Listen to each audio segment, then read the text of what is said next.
the production process from soup to nuts. And what we're going to try and do here tonight is to try and give the viewer a really solid understanding of all the different departments and how they sort of interact throughout the different phases of production. Because sometimes, a lot of people will ask us, well, when does the editor join us, or when does the cinematographer come on board, and that sort of thing. So we're going to try and dispel all of the bad rumors that you've heard.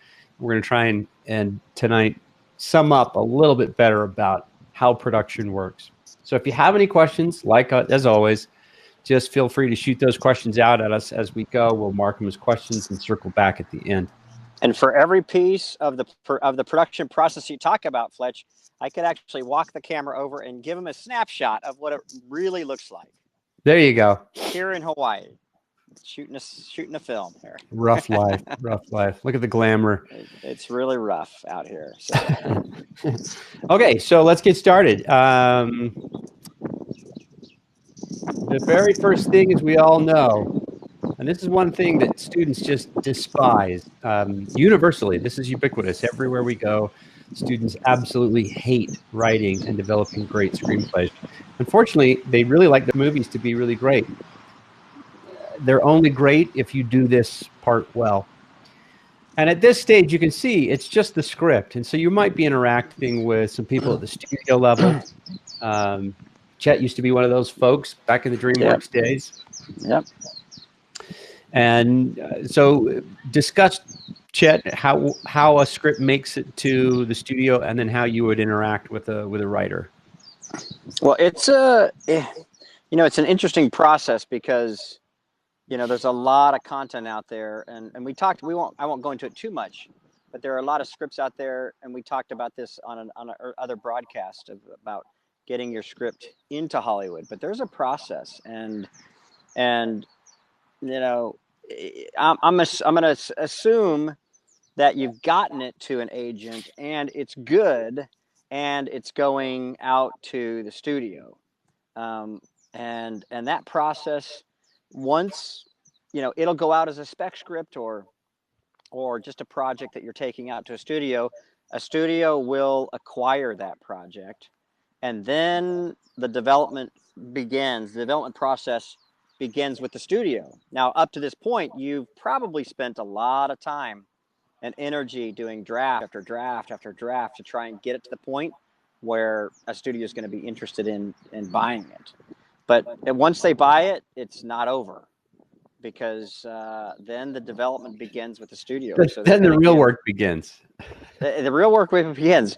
But if you don't do the work beforehand, heavy lifting, then nobody will buy it. I mean, it'll go by the wayside. So you have to really get the script to as good as you possibly can get it yourself and your internal team. And then when you think it's just perfect, that's when you take it out. And you'll find out that they don't think it's perfect, but that's okay. If they buy it, then, they'll usually do a contract with you for a draft, rewrite, and a polish.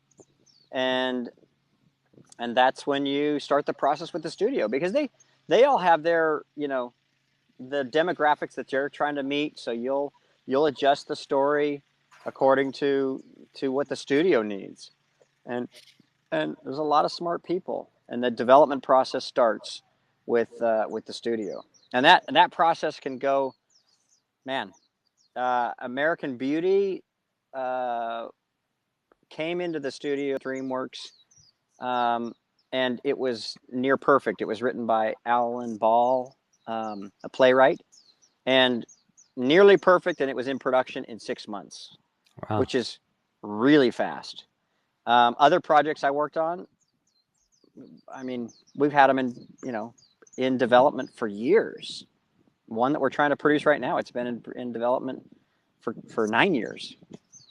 So it just keeps going the rounds, and you'll get the project to a certain place where the studio's happy with it in your development process, and then you'll approach, the studio will approach a director, and this is similar on an independent scale, right? You'll get the project as best you can, you get it financed, and then you'll take it to a director, and that director, you'll start over the process, the development process, with that director, and you'll go through, and he'll add his talent into it, and what he feels like the story needs to have, and then you add another element of a cast member, and you. Okay, you're getting ahead of us. You're getting ahead of us.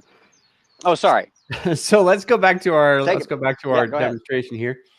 So this is development. What Chet was talking about, how to develop a really great screenplay.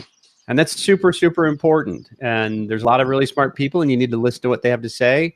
And sometimes the comments aren't very well directed, and maybe you shouldn't listen to them. But it's a difficult path to travel. But once you finally get your picture off the ground and it's ready to go into production, we start adding in a whole slew of other people and other departments. So let's talk about these briefly, really quickly.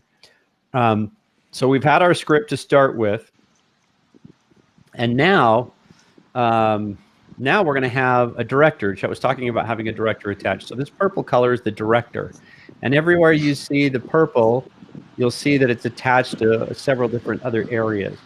These little tick marks indicate different departments and how they work together, right? You'll see those all over the place. So a director is attached, and then a storyboard artist is attached. The storyboard artist uses the script and uses the director as well, and they come together and do storyboards. And from there, those storyboards, again, the production design and art direction that comes in impacts the storyboards. Together, that turns into some previs where you're starting to pre-visualize what those shots might look like. The visual effects team starts to come in and work with the director. They work with the production designer and the art departments, and they start developing what the visual effects are going to look like and how they need to be done in order to be done correctly. From there, they start working with the grip and electricians and the cameraman and the cinematography department, and they start working with the special effects to see what kind of effects you can do on set. Special effects are all effects that are done on the set with the cameras rolling. Visual effects are things that are actually comped in post-production. So you'll see a little bit more of that as we go into post-production here. The editor comes on, and they start talking about the editing of the film and what it might look like. And all this while, and this is kind of heavy, this whole diagram is a rather art department heavy, because it was designed by a guy by the name of Alex McDowell, who is an amazing production designer. So researchers come in, and locations come in, and the concept art people come in, 3D developers, prototyping, set design. All of these different departments are working in conjunction together under the art department and production design people.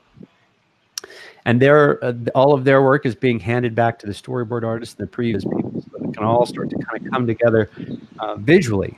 So this whole process is trying to achieve some kind of understanding of what the show is going to look like before you're spending a lot of money with lights burning and cameras rolling, and the budgets are skyrocketing at that point. That's not the moment that you want to start thinking about what the show looks like, or the cuts, or that sort of thing. You really want to have all that sort of your homework done before you go into production and start rolling cameras.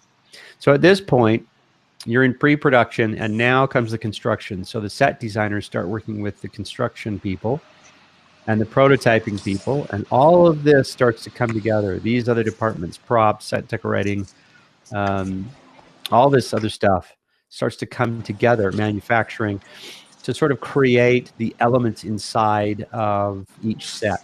And they're working with the director. So the director is picking out different props and different set decorating and all that kind of stuff. So the director's heavily involved in making all of these decisions along the way.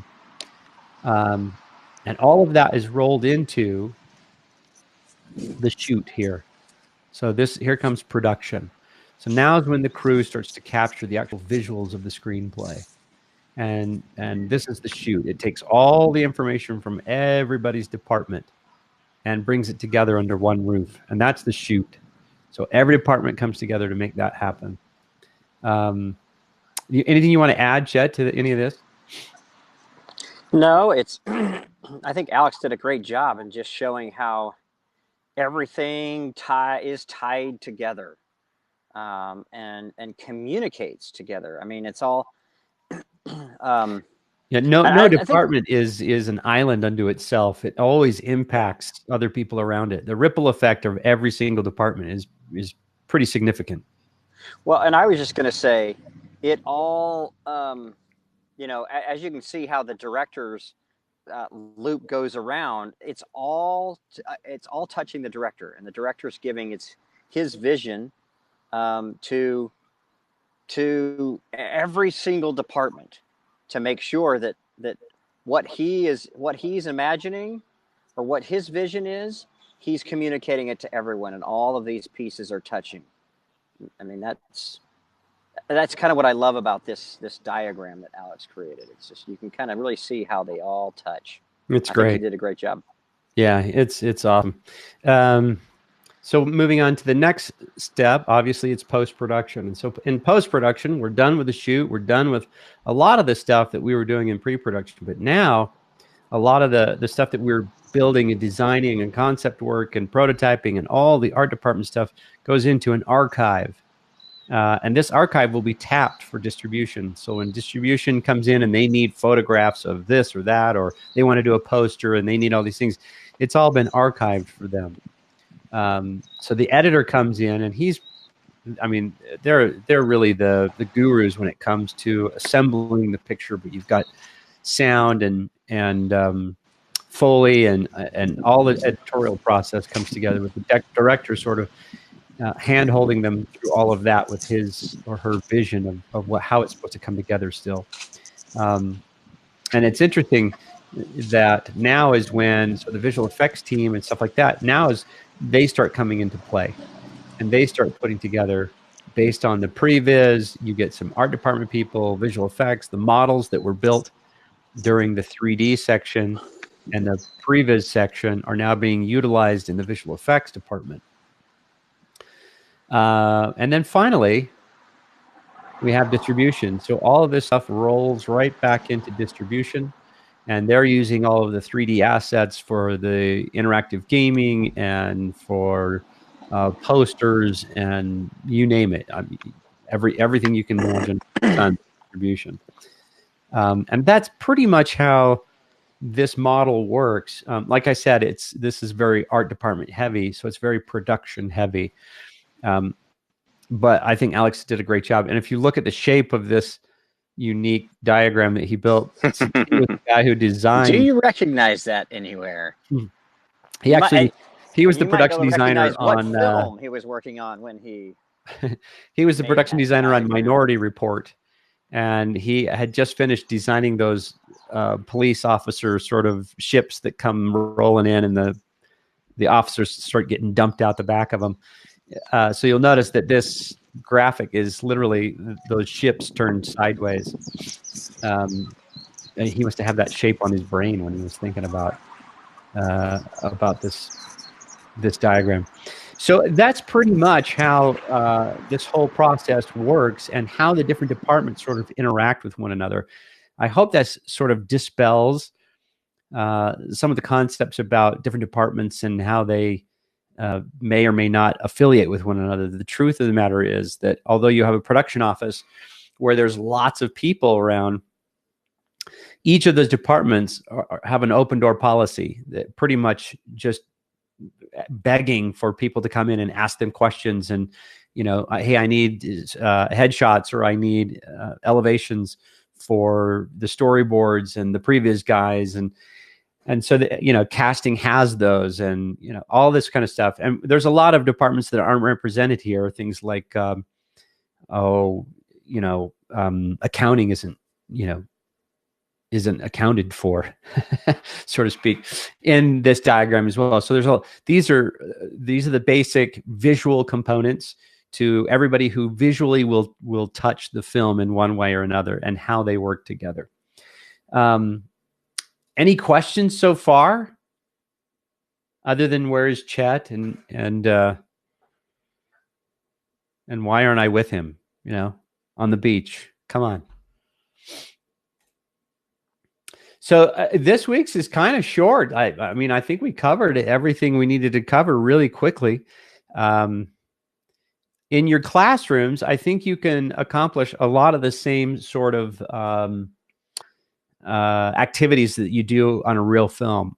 I don't think necessarily in your classrooms you're going to have a research team or a 3D team or a prototyping team, but you might. I mean, you guys have access to all sorts of things that, 3D printers and things like that we never had access to. So you might, but do your best to try and replicate this configuration on your student films. I know this is extremely complicated and you'd have to have 50 students working on the same film in order to pull this off.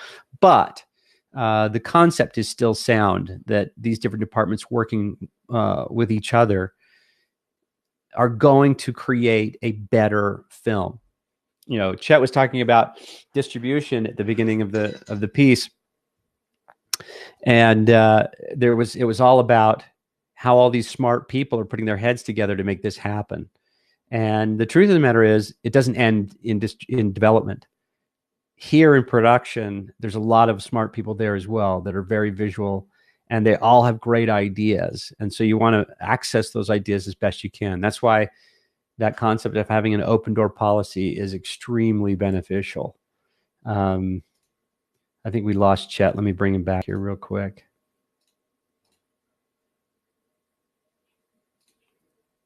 There we go. Other than that, I think we're pretty good.